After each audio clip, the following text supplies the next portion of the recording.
What's going on? I just jumped in here to do a live to see what's going on with some people today.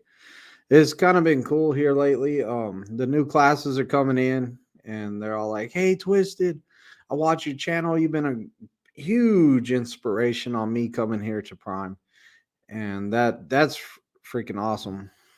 Like I talked to a guy the other day, a couple days ago, and he gave me a whole list of reasons why he came to Prime, and it was pretty much watching my videos. Some of the stuff that he seen on my videos he could relate to. So it's pretty cool that something on my video spoke to him and brought him here. That's awesome. What's going on, big country trucker? But things are going good. I tested out two guys the last 2 days, and now I'm working on my other two to get them ready by next week, and I got me two more lined up. So I have been busy. We're still doing four students at a time business, and it's pretty much crowded out there. What's going on, Mad Cardinal Trucking? Hey, Tim West. He says, "What's up? Oh, work hard, man." Hey, Jake's in here. He'll be here tomorrow night. Let's see, what is tomorrow night? Monday. Maybe he'll stay in town for a little while. We can get him on the live again. And Wombats, what's going on, brother? Just polishing some accolades.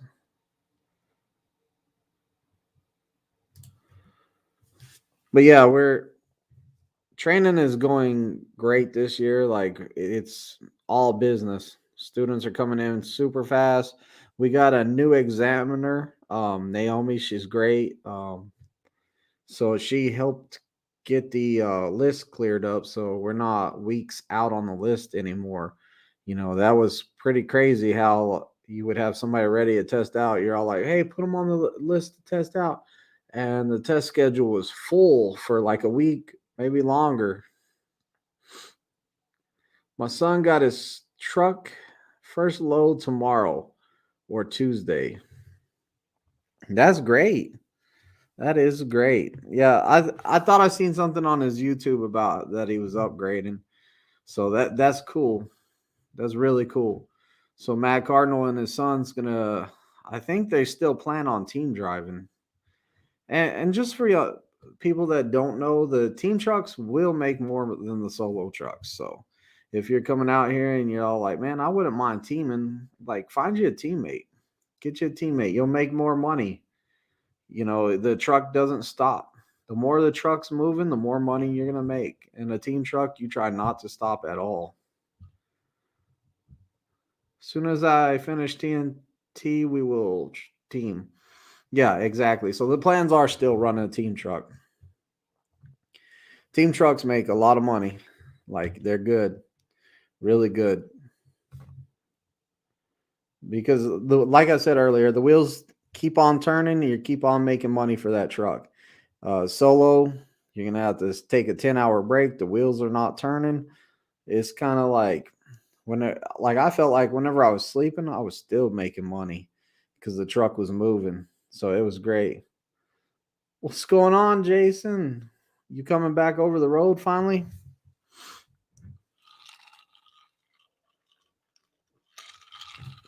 But yeah, you want to keep that truck moving to keep on making revenue and keep on getting miles for company. Company guys, miles, lease revenue. So if the truck ain't moving, then you're not making your money. And it's if you have two people on the truck, then what they do is it's a cent per mile that is split. And you're gonna when you see it on paper, you're all like, "Man, that's not much money. The solo truck makes more cent per mile than that." But you got to think about it. The truck is always moving, so you take that cent per mile that split and times it by 5,000-6,000 miles, and then add on some team bonuses, mileage bonuses, stuff like that. and it's a good check. It's a good living. Like that team money is good. Okay, so you'll be back. Your Jason's gonna be back this week. His dad had heart surgery. I'll mute this because it's going off again. There we go. Tim West says my son and I plan on teaming as soon as we both get to prime and get trained. There you go. Like, and the team money is great. Like moving in a team truck, it's just making money the whole time, and also you don't have to go home at the same times too. So don't limit yourself and say, "Hey, I got to find somebody from my hometown to run a team truck with." You can get somebody that lives somewhere else. You can even take different days off. Like say y'all live in completely different sides of the US. You can be like, "Hey man, I'm going to take you home, drop you off, let you go and go home and get you a week off, and I'm going to run solo. Whenever you're ready to get back on, let me know." Boom. You get back, you pick him up, and then you run some more freight, and then it's your turn to go home. Boom, go home, let him run the truck while you're solo while you're home, so the truck won't stop for a 10-hour break when you're solo. Like it's great money. It's all about how you work it. So, people work it different ways. Get yourself a Red Bull. Look at Wombats. Thank you. I'm not testing no one this week, so you're like you're let's see till Wednesday, so you're a couple days early. And I'm testing two guys on the same day, so that takes care of the whole week's Red Bull right there. Thank you. Where was I at? Okay, I was right here. When I was a team, when I was there and my TNT was team for 30K miles, my team pay was $700. Wow. I think we pay more now. Matt says Twist is a solid guy.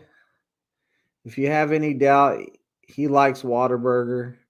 That seals the deal. That's exactly right. I like Whataburger, and that's what seals the deal.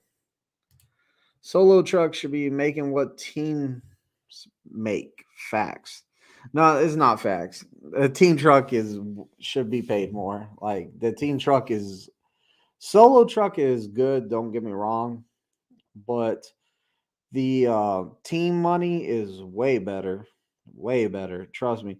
Whenever I'm talking company side right now, but whenever my teammate went out for back surgery and went on sick time or whatever, I dreaded getting that solo money. One, I don't like that. I don't like the crazy sleep pattern you got. So, and two, the money wasn't as good as running a team truck. I like the consistent sleep patterns. I don't like the one day wake up at 2 in the morning and run. One day wake up at 1 in the afternoon and run. I like it. I like it more consistent. Just got myself a big red soda. That's what I'm talking about. I love big red sodas. Okay. Balmer D says, so if I'm leased and I decide to team with my nephew would have to be a company driver. Yes, unless y'all did a what's it called? There's a name for it, but pretty much y'all both leased the truck half and half. And Prime, for last I heard, Prime wasn't trying to do that anymore because they said it caused too many problems. And once one of the teammates leave, you kind of break the lease. So they they said too many people weren't getting along doing a team lease.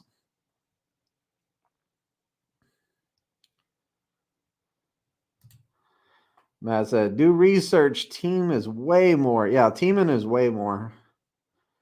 Like this was a while back too. So like teams make more than this. But when I was a team truck, I was bringing home 1,400 to about 1,800. That was bring home every week. So just so you know, that the team truck pays great. Whenever I was solo as a solo truck, I was bringing home probably, we'll say, about 800 to 1,200. So the team truck does pay more, definitely pays more.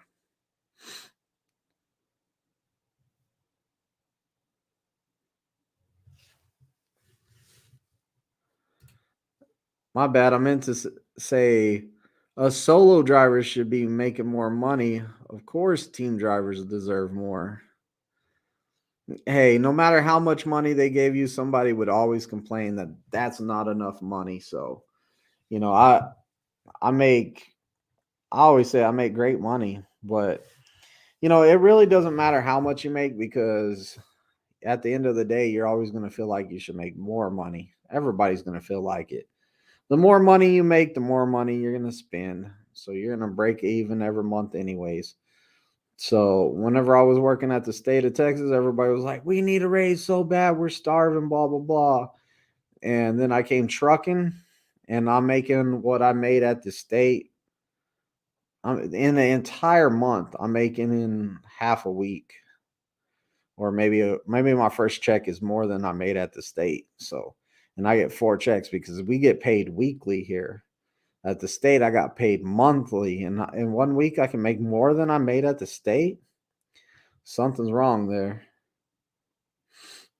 Whataburger and Big Reds, you are the man. Yeah, Whataburger and Big Red.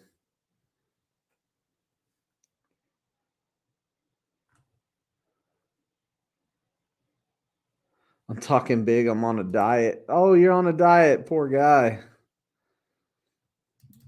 With a Whataburger right down the street, you're on a diet. Ooh. Well, you're probably over. You're probably doing TNT right now. So they're talking about putting a Whataburger right here in little town right here by Springfield. It's called Republic. They put one over there. I'm gonna be eating there. Like I'm ready to go right now to Whataburger. Let's go. 66 pounds lost. Hey, congratulations. I saw on a Prime message today. Let me see if I still got it. Actually, let's see if I still got it. I saw it in a Prime message about this weight loss thing they were doing. Instructor.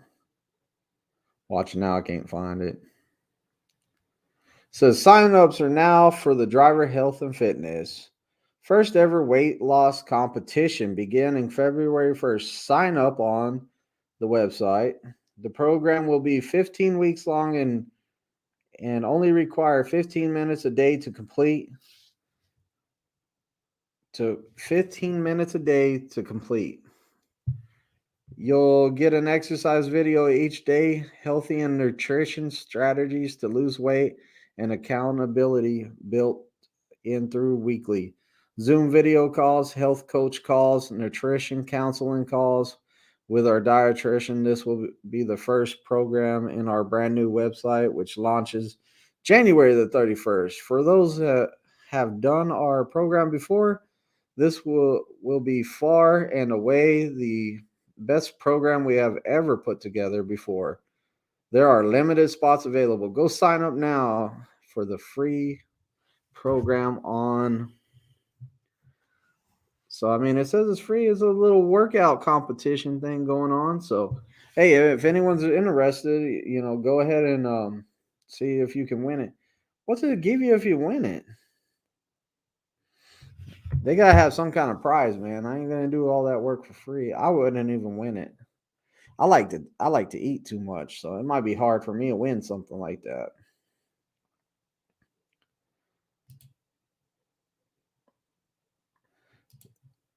Oh man, I would love to have a Taco Bell down the street too. I have one a couple blocks away though. I think Jason says I'll be back Tuesday or Wednesday. I will get back and ready to get back to training and ready to get the wheels moving again. Awesome, bro. Awesome. That's great. It's gonna feel good getting back in your truck after being off for that long and taking care of your father. Wish Whataburger would come to Kansas. It's in Kansas City. They got Whataburger in Kansas City now.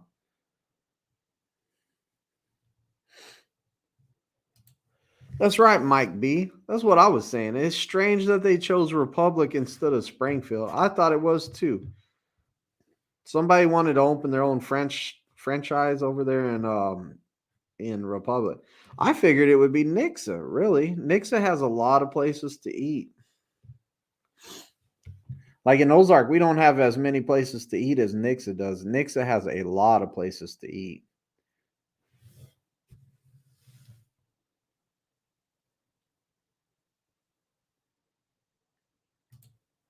Get Twisted as a trainer and he will treat you with kid gloves. The best burger is our burger. See, I don't even know what our burger is. How about Mr. Beast burgers, man? I hear they're pretty good. I've never had one, but I hear Mr. Beast burgers are pretty good. Man, y'all talk about food too much. Y'all know I'm hungry all the time. But yeah, they got the weight loss thing going on right now. It's a competition. I wish they would have said, "Hey, man, winner gets $500 or something like that." Then it might be worth it.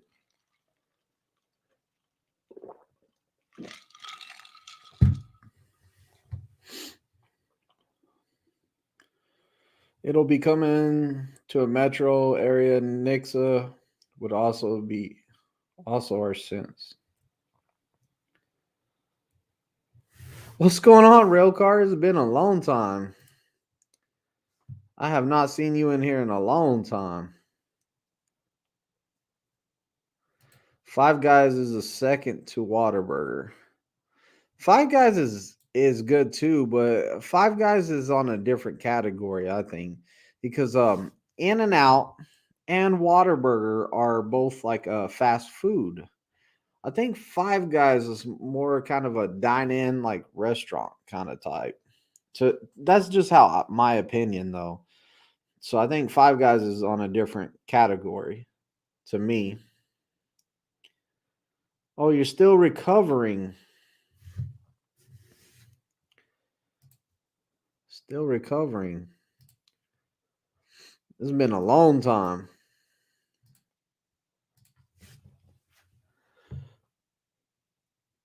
Expensive category. Yeah. So, I think that is a different category altogether, Five Guys and Whataburger. And In and Out. In and Out and Whataburger, they're kind of on the same category, and I think In and Out is a little bit different. Wombat says, "I be the fool to enter the competition and I don't gain weight or lose weight. I'm stuck at 160." Right? That'd be my luck. My luck, I would probably gain weight. Watch. I probably do the exercise twice a day and still end up gaining weight and losing their whole competition. Just give me a good old Mickey D's. That's what Timothy says.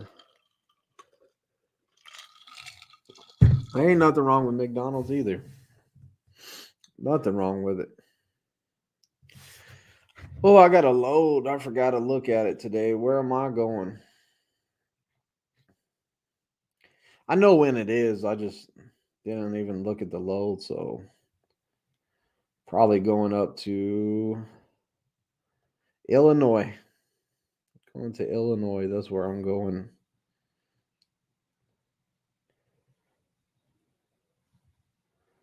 To a new customer in Illinois, too. This don't look like a new customer. This looks like the place I went to last time. This is the place I went to last time. Oh, well. It works. Yeah, I forgot to check my load before I left today. I heard it go off and I was all like, yeah, I'll check it later. It's on the 11th. I wonder if I could go tomorrow instead of the 11th. Doesn't matter. I'll get it done either way. It's a tire shred load, so I'm gonna go over to Eco Shred and pick up a trailer and take it all the way to Illinois to this. I don't know what company it is. Some name I haven't heard of, but go all the way over there and drop off a trailer, let them fill it up with tires, and then probably a few days from now I'll go pick it up.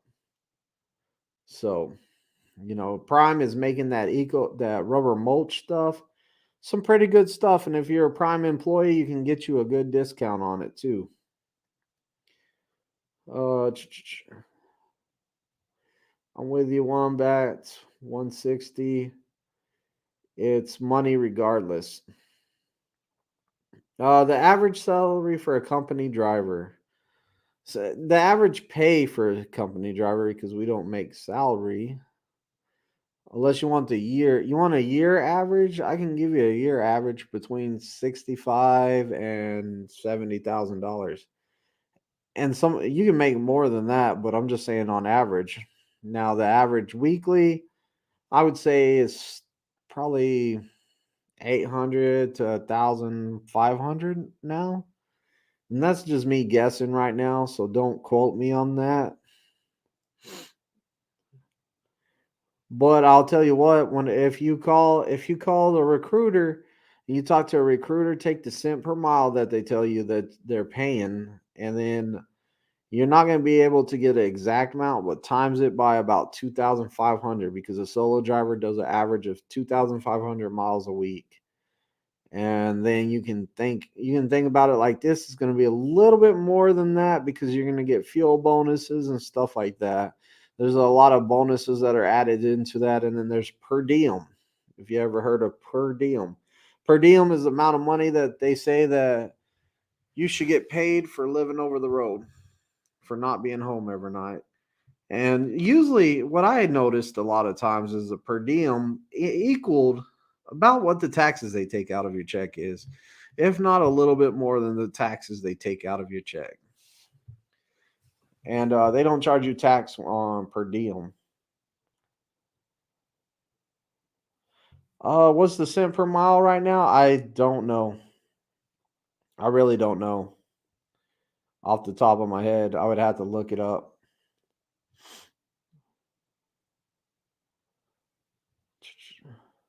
For rookies. Oh, we're gonna go over my settlement the other day when I was there. Yeah, there's a typo. I had to get real numbers based off what was put in my bank over the year.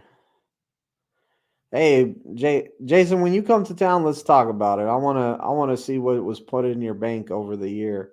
Like, I want to know how much you actually got paid, and then we'll take out how much taxes you got. We'll take out how much taxes you paid out of that, and we'll compare then. So Jason and me the other day, we were in his truck. We were talking. It was a while back, but we were talking about how much he made on his lease truck, and the number was really low. And I was all like, dude, there's something wrong here, because a company guy can make more than that. So I guess he finally figured out what he really made, and I'll be excited to see it whenever he gets here to Springfield. I won't put it out. I won't put it out on my YouTube, so don't even ask me, because it's not my business to put out there. Just like I won't ever put out how much I make on my channel, because I don't want somebody to think that the money I make is what they're going to make coming into Prime, because what I make is a completely different pay scale, because I'm working for bonuses and stuff like that. I get paid completely different. I will say that I make great money here and I'm happy here, and I'm not going to tell you exactly how much I make here. There's people in here that know, because I've told them, in private. Hopefully no one ever puts it on here, but I'm not I'm not like really secretive about how much I made. Like a lot of people are like, man, I don't want anyone to know how much I made. Like I'm not really secretive about it. I just don't want to give out bad information on my YouTube channel. Like I don't want to say, hey, I make this much money, and somebody hear that and say, oh, I'm going to Prime because you can make this much money. And they don't get that. It takes about maybe two and a half years to get where I'm at. So, it takes a while to get where I'm at because I'm like incentive based. Like I'm based off of bonuses and stuff like that. So my pay is completely different. Yeah, and Timothy, that's right. What you make is no one's business. Like I don't have a problem with sharing it. Like I'm not a secretive person like at all. And I'm a number cruncher. So like I like to crunch people's numbers and see where they could have done better or, help fix their situation. I have a friend right now and he's taking too much home time. He got a lease truck and he's trying to work like a month and then take off like 2 weeks and use his emergency fund to pay his truck and he doesn't have no bills. And I'm all like, dude, like this is not what you want to do, man. I said just to take those 3 weeks off. I think his truck was like 1,000, we'll just say $1,000. I say, is it all right to work that much time and then take 3 weeks off and just pay Prime 3 grand, back out of your emergency fund for that truck? Like, I say, you're looking at this wrong. I said, what do you do on your time home? He's all like, oh, I just play video games. I'm all like, you can't play video games on your truck? Yeah, but it's different. Shoot, I play video games on my truck. I'm cool with that. I'm out there grinding. I'm out there to make some money. What's going on, Glenn Robertson? He says, hello, everybody. Well, yeah, it's, you know, you don't want to use your emergency fund to take off 3 weeks. Like use your emergency fund when you need it. Well, what are you really doing for 3 weeks off? Anyways, like I told him, I said, I could see if you went on a trip or something, but like at your mom's house playing video games, dude, like let's talk about some money. You know, we were talking about him training some of my students on TNT. And I say, you lost your mind if you think I'm gonna put somebody on your truck and gonna take 3 weeks off. Oh man, it was cool with my student. And I asked him, I'm like, you lost? I'm like, no, that's a long time for a student to be off and no money coming in. They're here to start a new life, and they're taking 3 weeks off. Like that's a big cut in their money at the start. Like they need to save up. It's time to save up for the stuff they need for their truck. It's time for them to get their own truck. Like, don't hold somebody back like that. Well, what I understood Primetime Fits say the other day, at least 2 years to be a PSD trainer after February 22nd. Yes, and that's true too. So it's going to take you at least 2 years here to be a PSD instructor. So starting February after February 22nd. See, I didn't even know the date. I use my e-fund for a vacay fund, like when my dad had surgery. Yeah, and that's what it's there for. Like that was something that popped up out of the blue that you had no control on, and you had to be home. So like, of course, use it for that. I don't see no problem with that. You, I think if you're gonna do this job, like if you're gonna do this job and you're gonna try and make a lot of money, then it's gonna cost you. You're gonna have to be home less. So like whenever you're negative and you're like, hey man, I'm always negative, or like I can't make no money here. I'm gonna be like, well, when's the last time you went home? That's the first question I ask somebody whenever they're all like, I'm negative, I can't make no money here. I say, when was the last time you were home? And I promise you, All these guys that are complaining about not making money or can't making any money at Prime. Whenever I ask them, when's the last time you went home?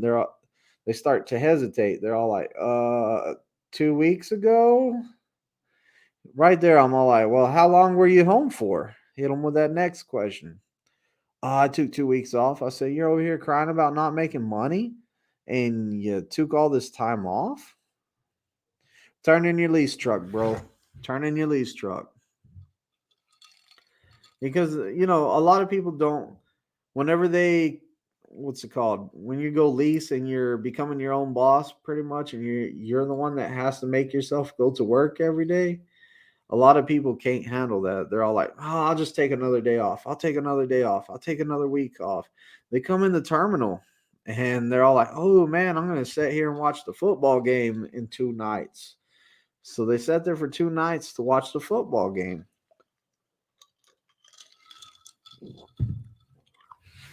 It would have been cheaper to buy a TV and watch it on your truck.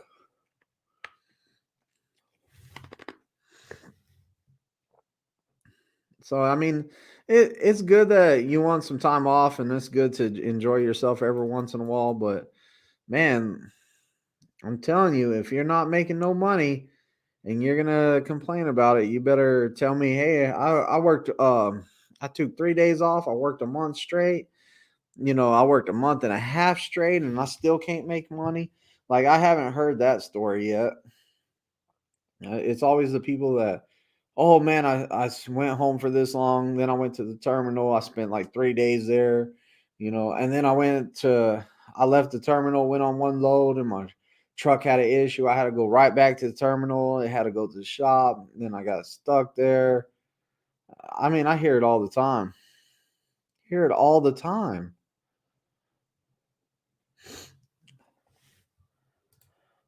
They're either at home or sitting too long on the yard. Exactly right.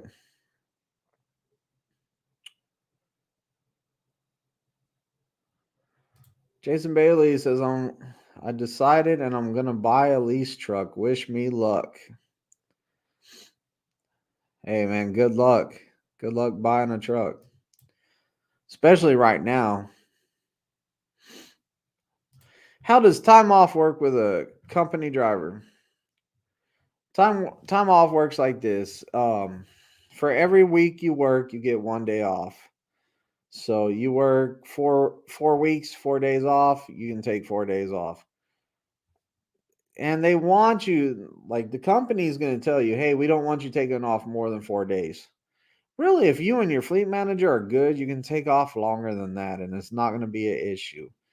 Now, they have that rule for guys that are taking off all the time. That's what I tell people, is they have those rules for the guys that are taking off all the time and don't want to work. So whenever they keep on, hey, I want this week off. I want this week off. They're all like, you're out of days off. Like I have a ton of days off because I don't really take off any days out of the whole year. I don't request no days off. So I have days and days and days and days and days stacked up. What happened to those days if you don't use them? That's what I want to know. Do they just sit there on the books like, hey, he earned this many days off? Paper Chase says, nice job, Jason. That's his dream. When I started driving, I'm going to work around the weather when it's 115 in Vegas. I'm staying out on the road. Oh, you're going to buy your current truck. Okay. Hey, you like that truck. And it's a good idea because you had one hell of a test drive in that truck. Like you've been test driving that truck for a long time.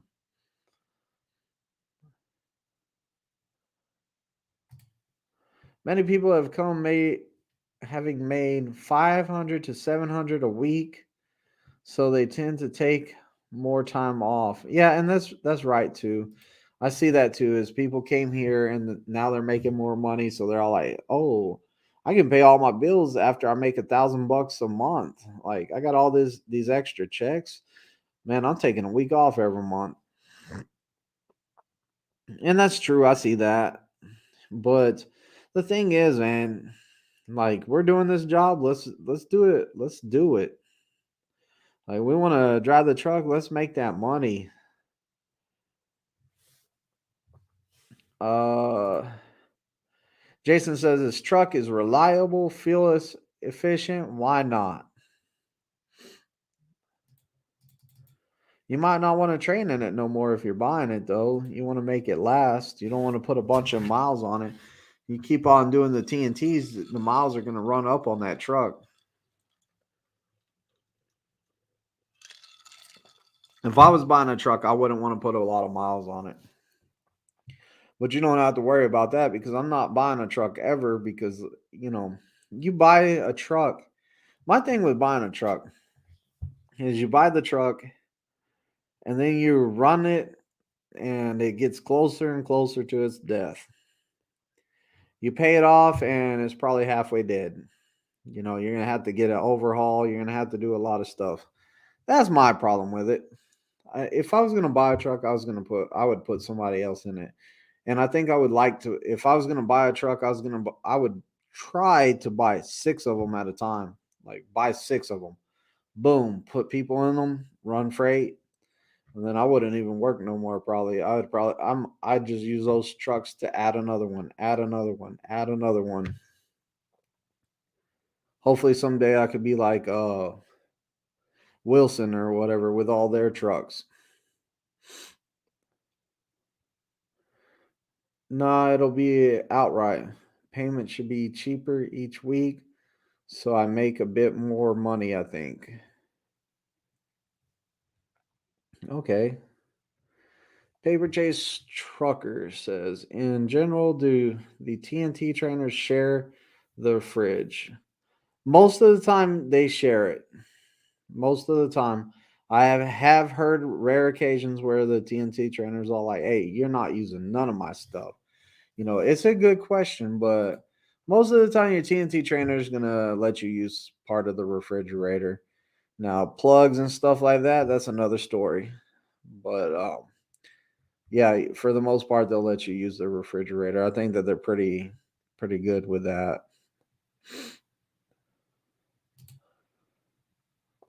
It's only 260K on it. That's not bad at all.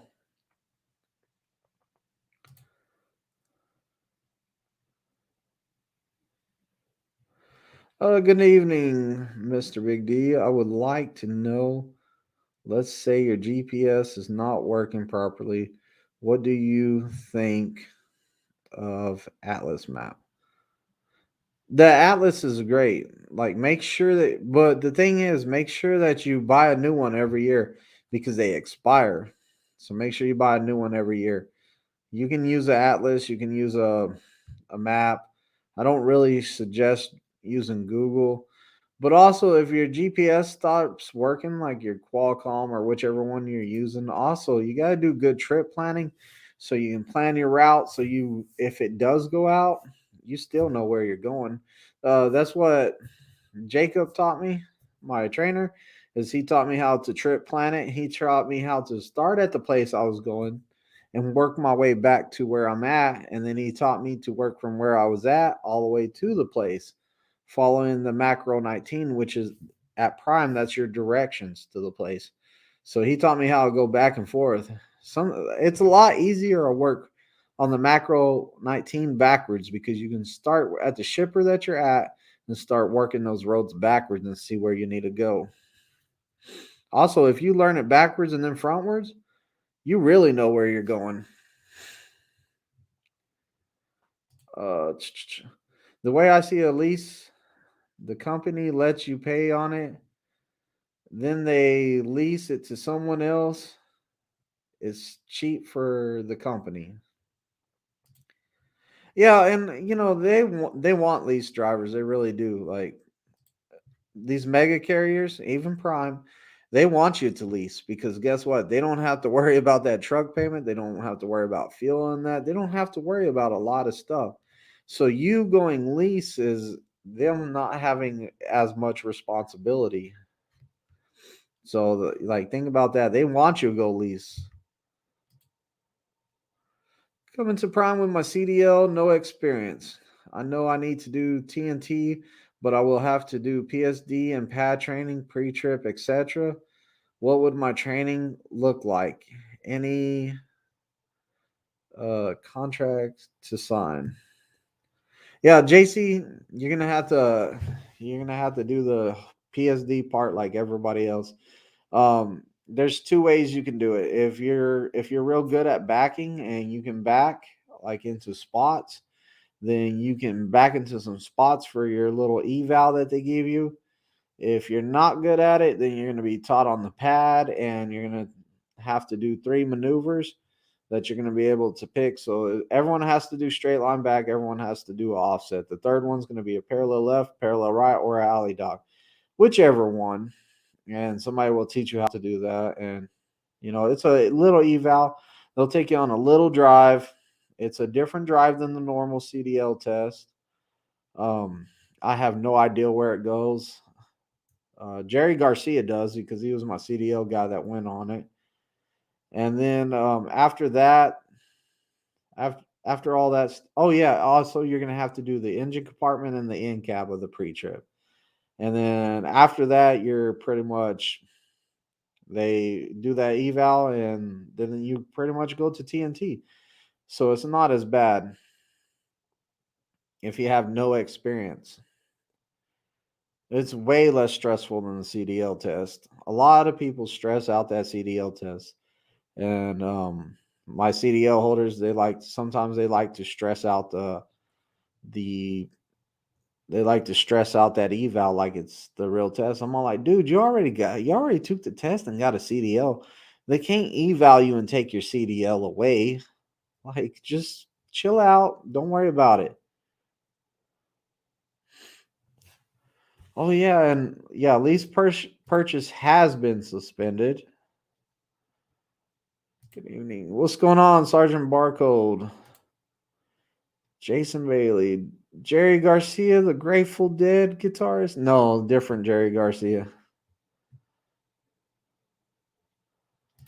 Do you parallel park much other than in training? In California, you're gonna have to parallel park. In some cities, you will have to parallel park on the street outside the shipper. In rest areas is the main place that you're gonna parallel park. So if you don't want to parallel park, don't go into many rest areas. Go park in truck stops. And it's not all rest areas. A lot of rest areas are pull throughs, but every once in a while you're gonna get the ones where there's just a lane through there, and there's enough room that you can park trucks on both sides. So people will parallel park to the left or the right, and the middle is where you drive through there. So yeah, you might have to sometime. Parallel parks are not that hard. It's pretty much the same as the offset. If you know how to move the back of that trailer and watch the back of that trailer, you can put it anywhere. Parallel park is like complicated because it's not the same as back in, how do I put this? So you can't hit the curb on the side. You got a truck in front of you and you got a truck behind you. You got to fit between those two trucks. So like it's like there's a lot of stuff I can hit. It's kind of like stressful, if you know what I mean. Like when you're doing it out there for reals, like it is kind of stressful when you parallel park out there because there's too much stuff that you could hit. Yeah, like whenever I parallel park out there, I get out and look a lot more than I would if I'm backing into a dock or something like that.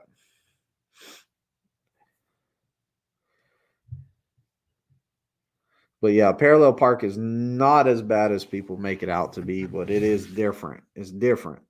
Just like a 90-degree spot, like your normal docks, I can park in those all day, but you give me that angled parking that's at a 45-degree angle, and you're all like, hey, put it in that spot. I kind of have trouble with that. What's going on, Muhammad?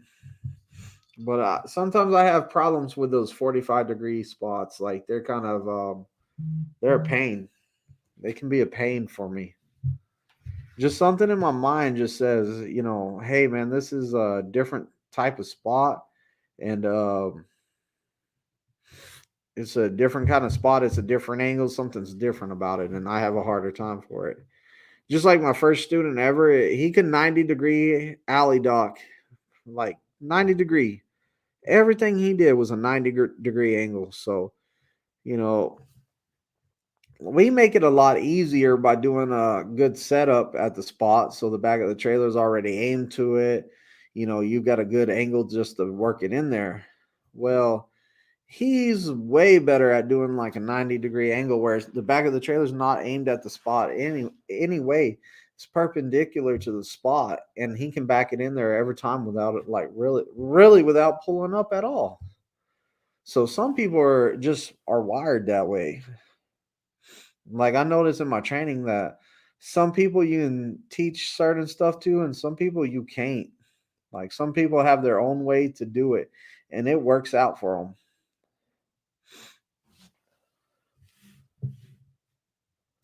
It just sells sit inside and load.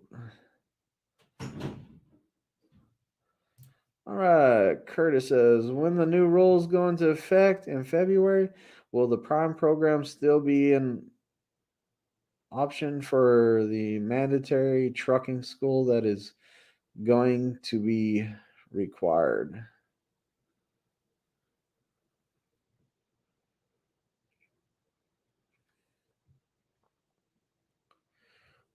February. Will Prime's program still be an option for the mandatory trucking school that is gonna? Yes, it will. I had to reread that a couple times. My bad. I have a learning disability where I don't understand what I read, so I have to read stuff a couple times sometimes. So yeah, we're good. Like it's just gonna be more paperwork for Prime. That's all it's gonna be. It seems like, and a lot of people are gonna need more time to train. They're gonna need their CDL for longer to be able to train.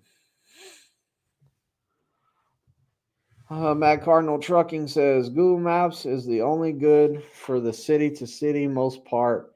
Don't use it for city navigation trip plans. I don't use Google Map for anything. Like I'm not gonna use Google Maps for anything. I'm not doing it. Too much stuff could happen because you say city to city, right? You're saying city to city. Uh, Go city to city in New York with Google Maps because on the interstate, I want to say 94, 90. There's an interstate up there that goes by Buffalo, and you have to get off of that interstate and go on a US road, and it's way out of way and it goes far out of route where you're going. But it's because on that interstate there's a low bridge. So be careful trusting Google Maps going city to city, even. You got to be careful. From what I understood, it'll be attention. What I understand is you will have to required to be attended to a truck school before getting your CDL. Yeah, and I think that they're doing it all during the orientation week is what they're talking about doing. Yeah, it's just a whole bunch of more teaching stuff that they have to teach. So I think that orientation is gonna be longer in February. And also they're gonna, from what I understand, they're gonna be working with you guys more on pre-trip. Like you should know your pre-trip by the time you get with me. And if you don't know your pre-trip, like you're not studying it and you're not working on it, from what I understand, you're probably gonna go home. Like it's gonna be more strict, which I agree with. This week right here, I have never heard so many people complaining about having to do pre-trip as this week right here. And I'm not talking about my students. It wasn't my students. It was somebody else's students, and there was a group of people in the PSD class right now that were complaining because they had to go outside and do pre-trip. Yeah, it's cold. It is cold out there, But if you want to get your CDL, it doesn't matter how cold it is out there. You need to get out there and work on it. Like I came in the wintertime. I know your pain.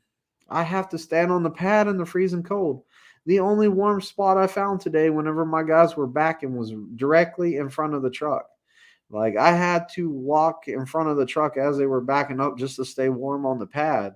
And I was shivering and I was freezing cold. Like I hated every second of it. But you know what? If I'm out there, trust me, you can be out there. Like I just don't get that. Get me on a rant over here. Thank you. Yeah, you're welcome. You got me on a little bit of a rant because, I was kind of irritated this week. I was just listening to it. I'm all like, really? You want your CDL and you're going to be over here crying and complaining? Like, no. Jason Bailey says Google Maps will get you in trouble in a truck. They don't really show truck mass. They don't alert you for bridge heights and bridge weights and restriction. And that's exactly right. That's exactly what I said. Do not use Google Maps, please. I don't care if it's city to city. Like, don't use it. You're gonna get yourself in a bind. I don't know who would have ever told you use it city to city because I'm telling you, I know for a fact in New York that there's one over by Buffalo, and I know that they're in Illinois. There's one. Like you want to take that exit. You want to take that exit and then turn under the overpass and go to that truck stop right there. You better not. You better go down to the next exit, like 10 miles down the road. Go under that bridge. Get on the opposite way of traffic. Get pretty much go the opposite way that you were on the interstate and go back to that exit and take the exit on the other side because you can't go under that bridge to get to that truck stop. Trust me, I've been there. What's your go-to navigation? From what I understand, the two best are the Rand McNally and the Garmin. That's the two best. I use the Rand McNally, and it's a dumb reason why. It's a dumb reason why I use the Rand McNally. For one of the reasons that's kind of makes sense is I was used to it on my trainer's truck. My trainer's truck, he had the Rand McNally, and that's what we used. The second reason, the reason that I use my Rand McNally is you got to ask yourself, who makes the atlas? The atlas. Look on your atlas. They say Rand McNally on them. Like that's who makes your atlas. So if they make the trucker atlas, I'm pretty sure that their GPS is going to be trustworthy for the most part. Not 100%. You still need to do your trip planning because I've seen it. I've seen it tell me to go into a neighborhood and turn around because I missed a turn. And yes, I missed a turn. Like it happens. I'm not perfect either. If I said I was perfect, I would be lying to you. With the Atlas map, I would like to know steps by step of trip planning. Step for step. What you need to do is if you're at Prime, get on your get your Atlas out, get the macro 19, find your place you're going to, work your way backwards through the Atlas to where you're at, get all the way to your at, and then follow where you're at all the way back to it. And then make sure that you go and check out the it's in the back, the index for the restrictions in that state and in that area, in that city, and make sure that none of those restricted roads for trucks or commercial vehicles are on that list. The ones that you're using are on that list. That's the best way to do it.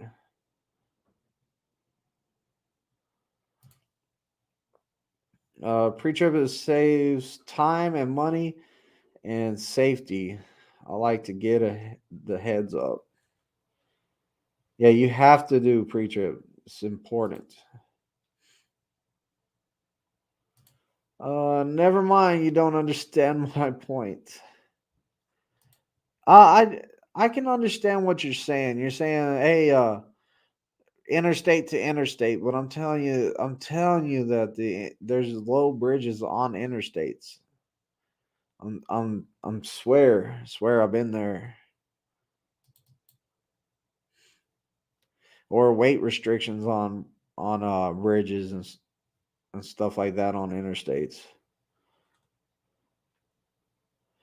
What is the name of your video that provides pre-trip information? I've seen it, just need to find it again. All right, to get to my pre-trip, look, I got my phone right here. I don't know if you're going to be able to see it good, but we'll go over to, let me get to my channel. To get to my pre-trips, up here it says playlist. Did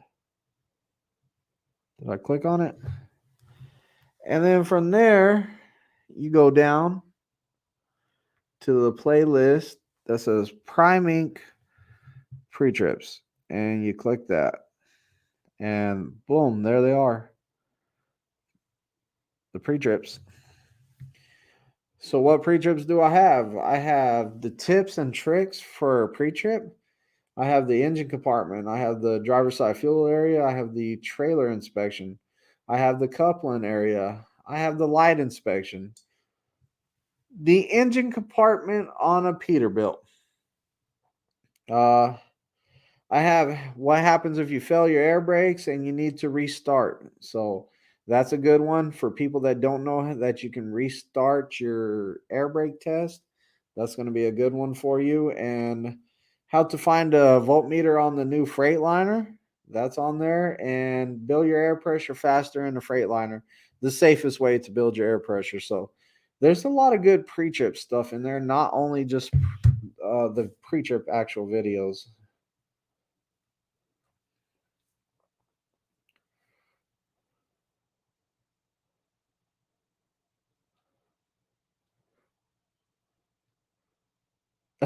Whoa, Mad, chill out. I can't account for people that can't use common sense.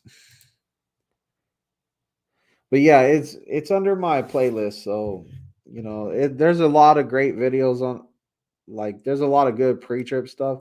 I also have a list for the TNT. Before you go on TNT, like, I have a playlist that's called, under my playlist, I have one that's, I forgot the name of it. Hold on, let me go back to my playlist. Your channel playlist. TNT training. So I have a playlist of TNT training too. So it's called TNT training. It has the macros. It has backing tips for real life backing and setting up. It has sleeping on a moving truck. It has should I go lease or company, and it has a video for sliding the tandems. But what I do is I watch that top. So yeah, there's a video for even sliding the tandems. The video has, and on that video I give tips of how to slide the tandems easier. I don't know if a lot of people know it or not, but you can slide the tandems using the lug nut on your steer tire. So that's a good way to do it too. What about the mile markers? How do you read that? How do you read that? Do you start counting? I feel that is a stupid question, so I'm sorry in advance. Okay, the mile marker, the way the mile markers work is at the beginning of an interstate is going to be the first mile marker, or actually it's going to be mile marker 0 in some states. Some states don't even mark it, but it's going to count up from left to right, or it's going to count up from right to left. It just depends on your state and your highway. So, and it's just going to go 1 mile, 2, 3, 4, 5. Every mile, there's going to be a mile marker, and they use it for emergency use. So, it's a bunch of it's stuff like that. And then you have your mile markers that go south and north. and they count for either up the state or down the state. I think every other state they flip flop them, or they try to. That way they don't have number one, and then you drive a mile or two, and then you hit mile marker 1 again. It wouldn't make sense. So, they're kind of used for emergency use, like they can find you where you're at quicker if you know the mile marker you're at, stuff like that. And if you look at your atlas, they even have the mile markers on your atlas, and they also coincide for the most part with your ramps. So, like, say your exit 80 is coming up, you might see mile marker 79, then you're going to see 80, and boom, there's your exit 80. So they even, for the most part, they coincide with your exit ramps on your interstates.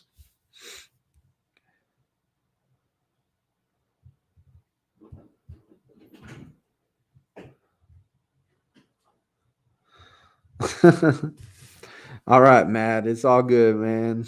It's all good. I just read what you wrote. I've been watching preacher videos all week. That's great. That's great. Because when you get here and I see you're here, I'm going to be like, hey, your preacher? My wife just texted me. I see your cord on your live sign. Yep. She was telling me today, she was all like, why'd you move stuff around in your room? I can see the cord on the live sign. Which it doesn't bother me, but she cannot stand it. I'm still not done with this room, so I'm going to have to do some more work in here. I just didn't like the flag behind me. I couldn't ever see it. And like, I really like it's actually a banner. I really like the banner. So she just texted me and told me, hey, I can see your wire. So there it is. And it's gone. Put my big head in front of it. You can't see it. I was taught in 2015 when I was TNT to slide my tandems in a rest area. My trainer pulled in and said, okay, I'm going to show you how to slide the tandems. It works. As long as you've been taught how to slide them. I like to use the lug nut method. It works the best, like if I'm moving 1 or 2 holes at a time. Good question, cadets. Thanks, never. Okay. Oh, okay. You're saying good question because no question is a stupid question. Yeah, I agree with that. Like, it was a good question about the mile markers. Like, it wasn't stupid. It was a good question. I don't like the word stupid, really. So, do you live on campus? No, I don't live on campus. Wouldn't it be weird if I did live at the campus or at the campus and I have my own room and I put up all this stuff in the room just to do lives? Like, what would room service say when they came in there? They're all like, what is all this stuff? I don't think I'm at the campus because that's an empty bottle of rum right there. It's a cool bottle.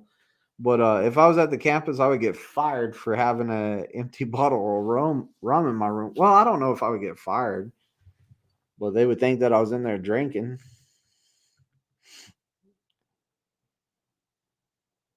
I can still see your cord on the live sign. Thanks, Jason. Thanks for bringing up the cord again. I have a good understanding of the pre-trip. I do like the hands-on though. Yeah, it's nothing. Like, watching the videos are good, but it's not the same as hands-on. I have some people that learn really well from the videos though. No bumps or bulges or abrasions. No bumps. No abrasion, bulges, or cuts. ABC, abrasion, bulges, or cuts. I didn't know you drank rum, Jason. But yeah, rum's good stuff. And that is my favorite kind right there. I can't remember the name of it. Bomba or something like that, or Bomba, something like that. It's really good. It's the best one I ever had. But that thing's been emptied a long time. I was saving the bottle for I was saving the bottle for one of my friends. He wanted the bottle. He was all like, "That's a cool bottle. Whenever it's empty, save it for me." And it's been in this room a long time. It was sitting right there on the table, but I guess my wife moved it over there because it's been over here a long time. That bottle has. Probably mounted secure, not cracked, bent, or broken. Yep. Filter manufacturer specifications, not leaking, all that good stuff. Probably too much. I go for the Captain in Black. I like the Kraken too. I like Kraken. Kraken's some good stuff. Captain's okay. I mean, it comes in a plastic bottle. Like, I'm kind of stuck up. Like, if it's not in a glass bottle, I don't want to drink it.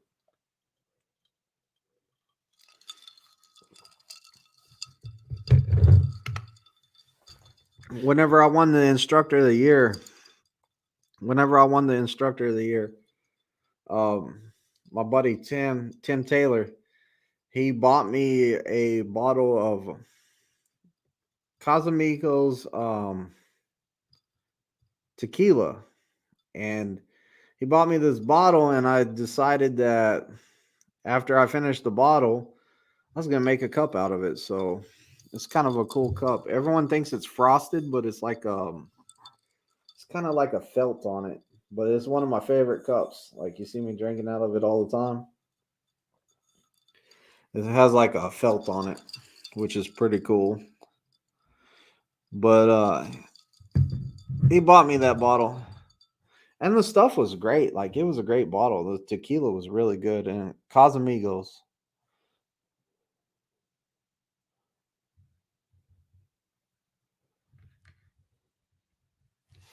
But yeah, I'm not too big on plastic bottles anymore.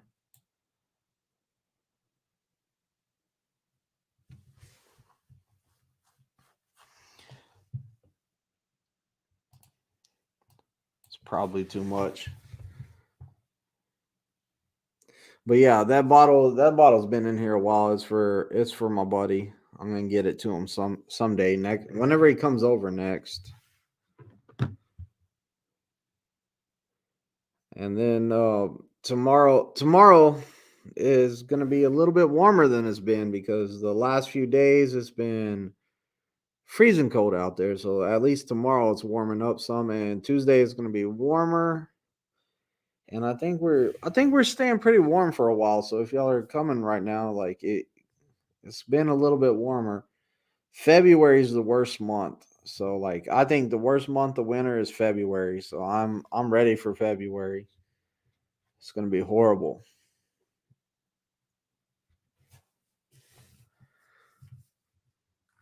Well, guys, I'm gonna go ahead and get out of here. It's been an hour, so it was fun doing the live with y'all again. Thanks for watching my videos. Thanks for subscribing.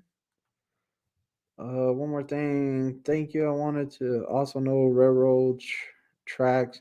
How come trucks get stuck on them because of changing gears while their train is coming? Does it roll back or lock up? No, you don't want to be shifting gears on a railroad track because they're more of worried that you're going to miss your gear. And the problem with the railroad tracks is that sometimes you get into the railroad tracks that have the big mound. What's it called? Man, I can't think of the name of it. It's a big old hump at the railroad tracks, and they usually have signs posted "No trucks" because it gets caught on there. You'll see the pictures of like the low boy trailers and stuff where they're caught on it, but you get caught on that hump, and you kind of can't go nowhere. So you need to not cross the railroad tracks there. You need to probably go down the road a little bit further and cross there. But like I said, I'm out of here. Thanks for watching the channel. I'm going to bed. I gotta be up in the morning. And hit the subscribe button if you're new to the channel. Thanks for watching my videos. And thanks for everyone telling me how much my content means to them, and telling me their stories this week of why they're at Prime and how I inspired them. That means a lot. Like, comment, and subscribe. Ring the bell. Get my latest lives. Get my newest videos. Also, in the description, there's a link to fill out an application and get my recruiter. My recruiter's good. Don't forget to drop that referral code, COXDJO.